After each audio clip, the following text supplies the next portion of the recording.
of course, being absolutely vital in any competitive game. But we have ourselves the strikes going down. Looks like we have Guard getting rid of Jules Veil and Forest Floor, and we're going to just go to Merchant Port between these two guys. I love this stage, too. The way Nair can move around these side platforms and lead into longer combos. You see the patient play starting already. Ooh, beautiful parry to get it off. Wow, going immediately for that side B as a combo starter. Yeah, not going to find it. And Tapscott looking like to play the neutral purely with down tilt, which you can really understand being the longest poke that Orcane has in his pocket on the ground. However, trying to down tilt against Clairen down tilt is going to be really difficult. You see it right there. Yeah. But still, Tapscott being able to at least force Guard off stage. And we have Guard, yeah, with that swinging hitbox of the sword, just getting rid of any projectile in his face, slicing through. This is definitely where things are hard, though. Clairen at disadvantage is not the greatest of characters. You see the attempt at the counter there on the bubbles, but, I mean, we've seen Tapscott just hold down this corner right now. He's been stuck over there for the hottest minute and took about almost 100% from that. And a big reason Tapscott was able to do it wasn't just the bubble trap. He set up his pedal below himself, which then expands the range of all of his smash attacks. He was able to outrange the sword over and over again with his forward strong. Here's that Nair setup. Oh my god, wanting the second place. I am loving this so far. Yeah, and Tapscott ready to go to punish right afterwards and catching the landing on the platform too. Good anticipation by Tapscott because he was covering the space below the platform time and time again for the rest of that stock. Good parry on the downer there. Such a great opener for Clairen, but if you get parried, it leaves you wide open. Such good movement by Tapscott, barely staying out of range from so many of these blows, but you can't avoid them forever. Guard catching him and killing him for it. Yeah, and it's kind of incredible. Up tilt into up strong is such a good setup at low percents and also a great finisher at high percents as well.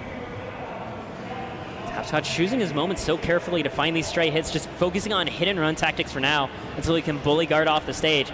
Guard almost sneaking on. He saw that edge cancel. That was kind of slick. Yeah, definitely guerrilla warfare right now from Tapscott. Just blink and you miss it. Waiting to try to get these confirmed. So beautiful there. Tekken Play is going to be able to avoid the active hitbox of back air. It's another one you just don't want to get hit by Clairen in neutral because it's going to pop you up like a sweet spot back air, almost sending you straight vertical. Oh yeah, and that's just kind of a dream angle in this game. Teching in place and getting past the up tilt, and Tapscott getting another KO for that too. Guard's been going to have to be a little bit more patient on how he's using these hitboxes. Ooh, beautiful read there. But the Tekken place time and time again has just been the answer for Tapscott so far. You're going to get a little bit of invincibility with that Tekken place. So if Clairen just waits a couple frames longer, can continue the combo strings. Yeah, that Tekken place actually having being significantly faster than any tech roll option. So it tends to be the more common option that you see in high-level rivals play. Oh, but there we go. Guard being ready for that roll in. That's something I've noticed is Guard is playing a very... single hit fair. Ooh. Looking for something. The bubble trap already used, so no up B on the table, so he's going to have to rely on just pure horizontal movements to recover, and that's going to let Guard take advantage of all of it and get a beautiful kill. And that is what we talked about at the beginning of the game. Oh my god, combos already. About how the sweet spots from Clairen just lead into so many good combos. There we go, another opportunity. Again, no puddle on stage, you and are dead, sir. Leads to Tap dying. We had Tap kind of just slowly paper cutting Guard over and over again throughout the majority of that set. I want to say like 95% of that set was just tacking on bits of damage here and there and slowly taking him out. But you saw twice Orcane off stage with no puddle to mix up with for his recovery, and those are two dead whale dogs. But that is just game one of a 5-game set, and we've seen two 5-game sets actually they both went to game 5, right? Back to back. Yeah, so we might be in for a bit of a long one here, especially with how close that first game was. Yeah, Guard coming out on top in that game one, setting the standard for potentially the entire storyline of this entire set. We'll have to see, though. They're started on Ethereal Gates. Like I said earlier, very large blast zone stage. Generally, I see players go here and they just want to maximize their survivability, and they think they just have better raw neutral kill power than their opponent.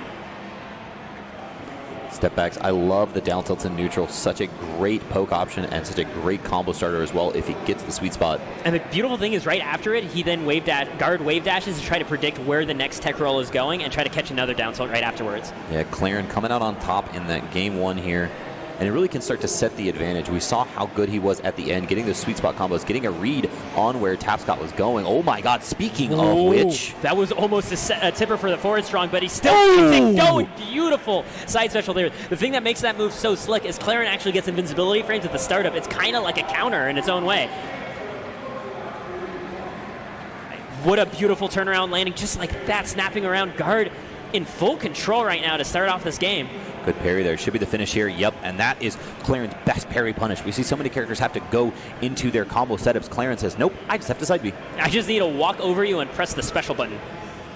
Beautiful catch on the neutral Single attack. hit fair. Yeah. So good in the midst of combos. No way! Oh my God! Guard, what Oh a my fantastic God! follow-up. And it looks like that previous game where you were mentioning earlier that Guard was having trouble catching on to Tapscott's tech options, right? Now he's caught on, and we're seeing how beautiful his combo game comes together when it does. Ladies and gentlemen, I speak with no hyperbole here when I say that Clairen is the sickest fighting game character in the world. No bias. You're talking about the same game that Eliana is in. Hold on. Yeah. We have ourselves Tapscott having to find his way back down to the ground, having to find an entire extra stock on his opponent. But this is where he got so much damage in the previous game as well as these edge traps. But Guard slips right by. Wow, look how long he's left in that. He is ready at all times to get these combos going. And that's the thing. That side B is a finisher and also a combo string and a rare SD from an Orcane with a puddle up. So that was an attempt to Orca hop up. So he was trying to mix up, instead of teleporting to his puddle, instead do a super jump upwards and try to go over Guard's head and catch him off guard. But he just wasn't able to go up that high. Yeah. But that is still 2 up now for Guard. Very convincing second game. That damage string just off that side B on the last stock. Like, that was, like, I'm used to seeing, like, that the sweet spot hit for the side special, right, and then Clairen doing, like, a forward strong or something right afterwards, and then that's it, you know, a 2-piece. Yes. And that was like a bucket of damage right there instead. Oh, yeah. No, that's that Colonel special that feed the whole family. Yeah. That was like a 10-piece, 2 sides, and a large T. Yeah. That is kind of devastating to get hit with, and it's just, like, to see, like, that, to think of that previous game as being kind of like a warm-up. Oh, a Clairen mirror? This is a decision. Tapscott betting it all right now, saying Orcane clearly not working. I'm going to have to beat him at his own game. And Guard saying best of luck. This is the second best Clairen to go at it, and unfortunately the first best Clairen is SBS. So, I mean, I understand Tapscott's decision, especially with the way that previous game went, and we'll just have to see. I mean, for now, he's up a stock. Yeah. Yeah, I'm not exactly sure the option choices there from Guard, but, I mean, basically granted him a pass right there. I love how both these characters are just down tilting a neutral. They play joust against each other. It's beautiful. Beautiful. I love that. Tap just catching on that Guard likes using that side special in awkward situations and just jumping over the whole bit of nonsense. Otherwise, hanging back and trying to get his footing. It looks like he's not really as comfortable doing the wave dashing down tilts the way that Guard likes. He likes Tapscott prefers staying in the air, or perhaps landing a dash attack or an F tilt. Good nair there. Going to get the up air. Up air strings really well into itself, too. So got to be careful not to get hit by the sweet spot at the top of the screen. Oh, boy. Beautiful follow-up after that nair. Like you said, so many different things Clairen can do after landing a falling nair. But we're even now just at even stocks because of the early SD from Guard. But I mean, we've seen Guard combo strings right now looking on point. The 60% combo, 60% deficit, almost halfway gone already. Mm-hmm. Oh. Yep, really great parry there into the down special or down strong. Yeah, I think he tried to Tapscott tried to catch the sweet spot on the up special. That would have been sick. Ooh, not the greatest DI there. We're gonna be able to get back. Oh, there we go. The hit not coming together completely for the kill, but Tapscott still sent off stage. And Guard positioned himself perfectly for all of these punishes on the recovery. This is the struggle. Clairen's recovery not the greatest. You have to really commit, and you are stuck in lag. There's going to be 2 swings to the up B. The second one going to put you in a much greater amount of lag, but it's going to get you a lot higher.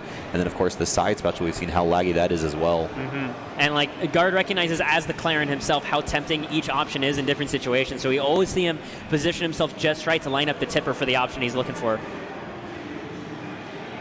Beautiful wave land once again.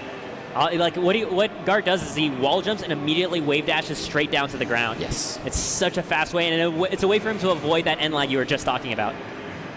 And that's probably will be the deciding factor in this game 3 is the fact that Guard just so more familiar with this character than Tapscott can hope to be.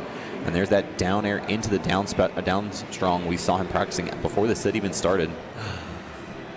Oh, and there we go. Just a nair going to kill right off the side. All right. I mean, and we saw back-to-back game 5s, and the polar opposite here, a divisive 3-0 forcing a character switch in the game 3 and ending with another 2-stock